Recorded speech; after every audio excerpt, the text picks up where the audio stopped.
जहाँ भगवान शिव की पवित्र कथा को श्रवण करने का सौभाग्य आपको और हमको प्राप्त हुआ है। कथा के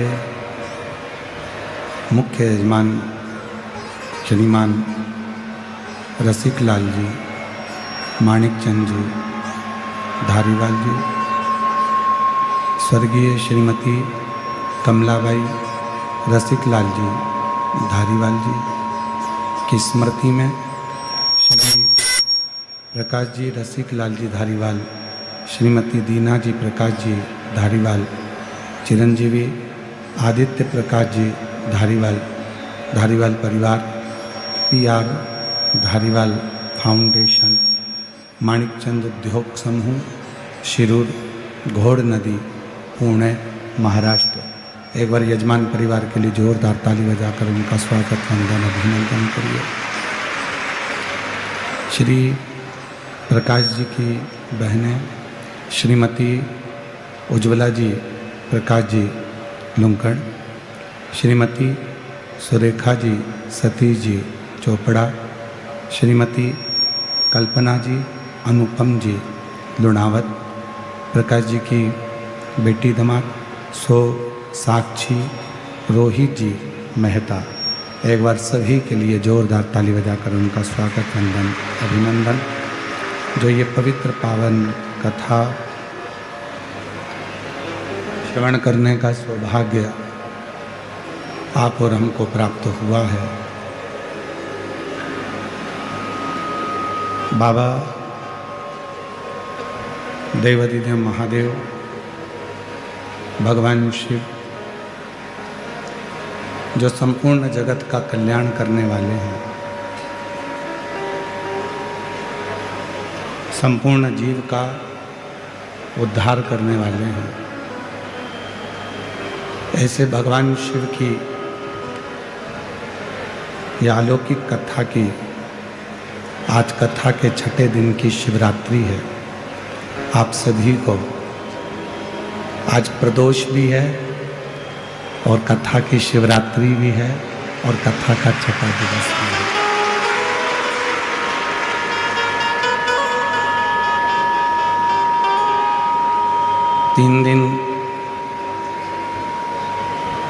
तीन सहयोग, कथा की शिवरात्रि, प्रदोष और साथ में यीशु महापुराण की कथा। और उसमें भी एक संजोग और है,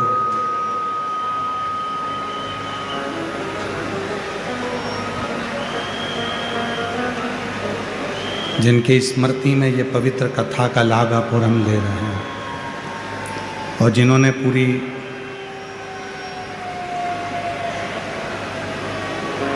पृथ्वी पर कई तीर्थ ऐसे हैं जहाँ धर्मशाला, हॉस्पिटल, वृद्धाश्रम के निर्माण करवाए हैं। इन 3 संजोग के साथ में एक संजोग और बना है कि श्री रसिक लाल जी धारीवाल जी का आज जन्म दिवस भी है। एक बार जोरदार ताली बजाकर उनके लिए साधुवाद। जिनकी फुलवारी और उस फुलवारी में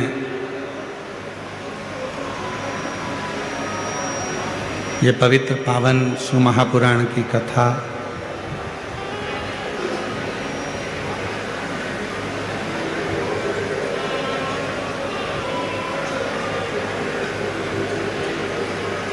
श्री रसिक लाल जी, माणिक चंद जी धारीवाल जी, जिनका जन्म दिवस इतने शिव भक्तों की साक्षी में मन रहा है। एक बार जोरदार ताली बजाकर उनके लिए साधु कर। भले वो आज अपने बीच में नहीं हो, पर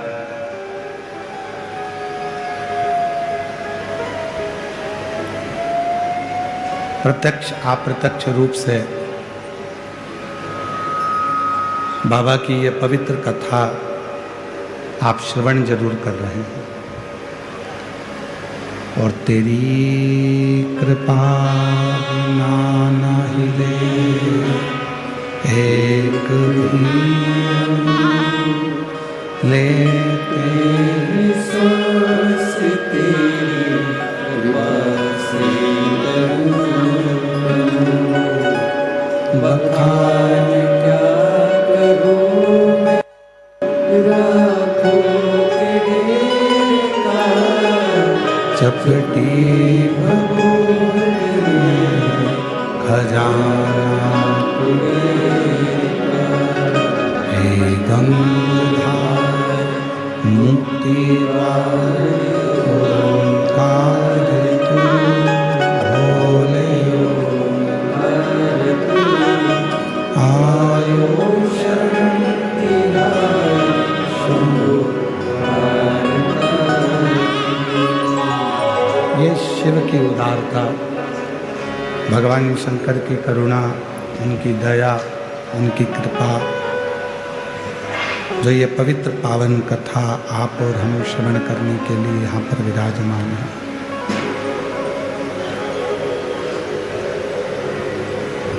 शिव जो एक बिंदु भी है, शिव जो एक सागर भी है, शिव जो एक कण कण में निवास करने वाले संपूर्ण जगत में श्वासों में रमण करने वाले हैं, ऐसे भगवान शंकर की जो कथा आप और हम श्रवण करने के लिए बैठे हैं, ये कोई साधारण सी कथा नहीं।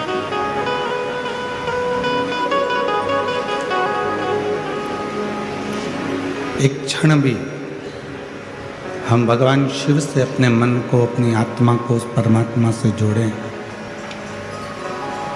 तो जीवन का सर्वाधिक सुख आपको और हमको प्राप्त हो सकता है।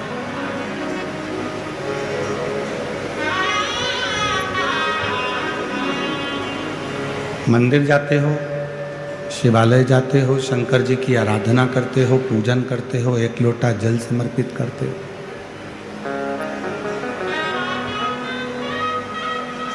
हो सकता है शिवालय जाने पर, शंकर जी के मंदिर जाने पर दुनिया आपको देखे,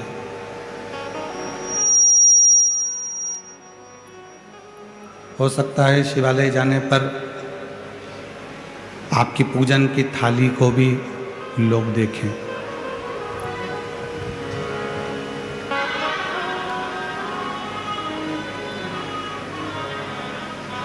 हो सकता है पूजन करने जाने पर या शंकर के मंदिर जाने पर तुम्हारा जल चढ़ाने का जो लोटा है, पात्र है, उस पात्र को, उस जल चढ़ाने के लोटे को भी हो सकता है कोई देखे।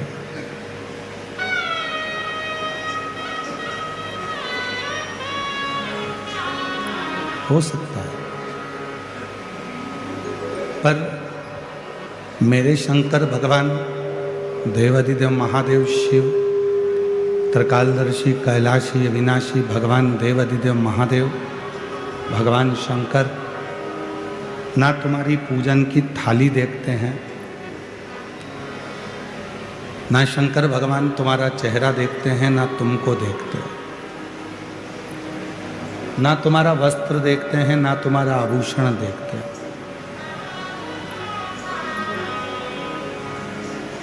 मेरे भोले बाबा तो केवल तू जो निर्मल मन लेकर, सच्चा हृदय लेकर शिव के पास पहुंची है, शंकर के पास पहुंचे हो, भगवान भोलेनाथ केवल तुम्हारा निर्मल मन।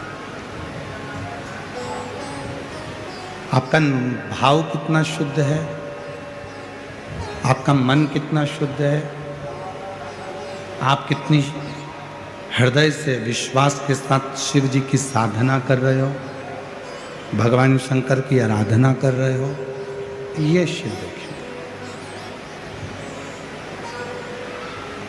भगवान ये देखने के लिए नहीं बैठा है कि तुमने वस्त्र कौन सा पहना। और हमने पहले भी कथा में कहा, आज फिर कहते हैं, भगवान शंकर को पाने के लिए कपड़ा बदलने की जरूरत नहीं पड़ती, भगवान शंकर को पाने के लिए कलेजा बदलने की जरूरत पड़ती है, भगवान शिव प्राप्त हो।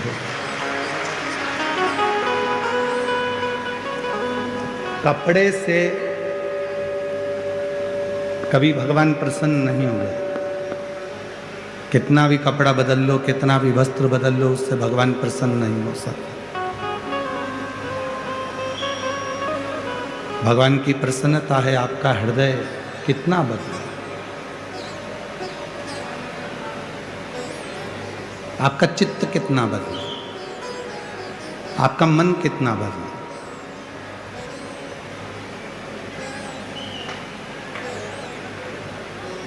शीतल शीतल जल हम शिव जी को समर्पित करते हैं। शीतल शीतल जल हम भगवान शंकर को चढ़ाते हैं। क्यों चढ़ाते हैं? वो शीतल जल हमें प्रेरणा देता है कि केवल मेरे शिवलिंग पर शीतल जल ना चढ़ाओ, अपने भीतर भी जो आत्मलिंग विराजमान है उस आत्मलिंग को भी शीतल रखो। जितना आप आत्मलिंग को शीतल रखोगे उतना उतना आप अपनी जिंदगी में शिव तत्व को प्राप्त कर सको। हम अपनी आत्मा को, अपने चित्त को, अपने मन को शीतल नहीं रख पाते।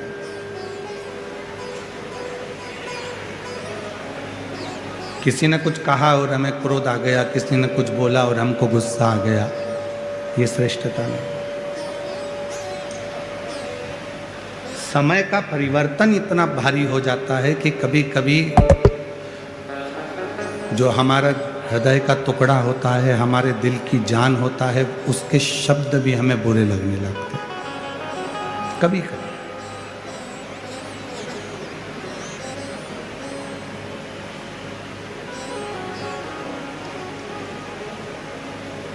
जिस बहू को आप देखकर, समझकर, बातचीत कर कर लेकर आए हो, कभी कभी वही बहू अगर कुछ शब्द कह देती है तो हमको बुरा लग जाता है। जिस बेटे को आपने पाल पोस कर बड़ा करा, वही बेटा यदि कोई शब्द कह देता है तो आपको बुरा लग जाता है। पति आपको कोई शब्द कह देता है तो बुरा लग जाता है, पत्नी कोई शब्द कह देती है तो बुरा लग जाता है। घर के बुजुर्ग यदि कोई शब्द कह देते हैं तो बुरा लग जाता है। क्यों लगने लगा? पहले तो किसी के शब्द आपको बुरे नहीं लगते थे। पहले ना बेटे के शब्द बुरे लगते थे, ना बहू के शब्द बुरे लगते थे, ना माता के शब्द बुरे लगते थे, ना पिता के शब्द बुरे लगते थे, ना दादा के शब्द बुरे लगते थे, ना दादी के शब्द बुरे लगते थे, ना भाई के शब्द बुरे लगते थे, ना बहन के शब्द बुरे लगते थे। फिर ऐसी सोच हमारी कैसे बन गई? ऐसा हमारा विचार कैसे बन गया कि हमको कोई भी बोल देता है तो उसके शब्द बुरे लगने लगते? वो शब्द हमें श्रेष्ठ नहीं लगते। क्यों? क्योंकि हमने हमारे विवेक में, हमारी बुद्धि में, हमारे चित्त में अहमता को धारण कर लिया, अहंकार को धारण कर लिया। मैं जो बोलूंगी वो होगा, मैं जो कहूंगा वो होगा।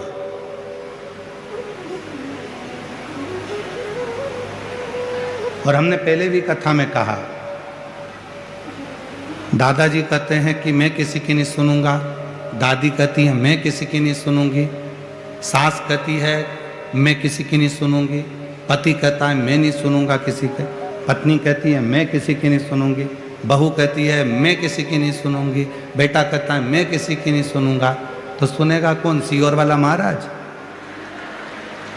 जब तुम नहीं सुन रहे हो, एक दूसरे की बात को मानने को तैयार नहीं हो, एक दूसरे को समझने को तैयार नहीं हो, तो समझेगा कौन? कौन सुनेगा? Take the book. में भी काम नहीं चले, दोनों समय भोजन में भी काम नहीं चले तो टिफिन लेके कथा में चलो, पर कथा सुनो, कथा नहीं छोड़ना।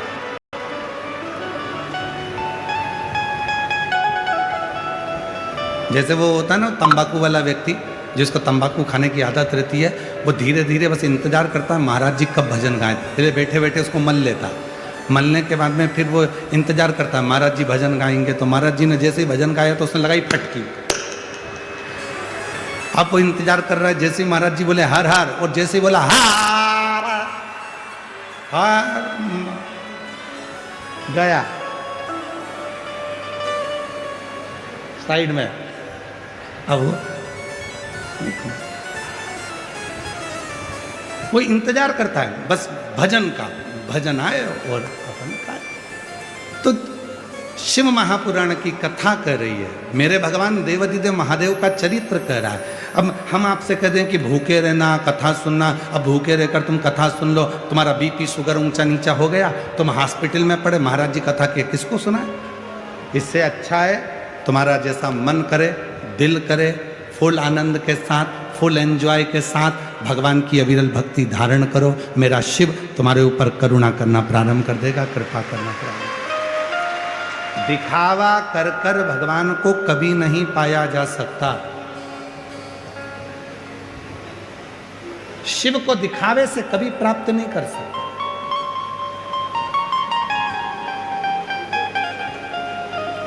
उसको केवल प्राप्त किया जा सकता है तो निर्मल मन से। आप कैसे हो, क्या दे रहे हो, कितना दे रहे हो, वो भी शिव नहीं देते। मैं शंकर भगवान को 1000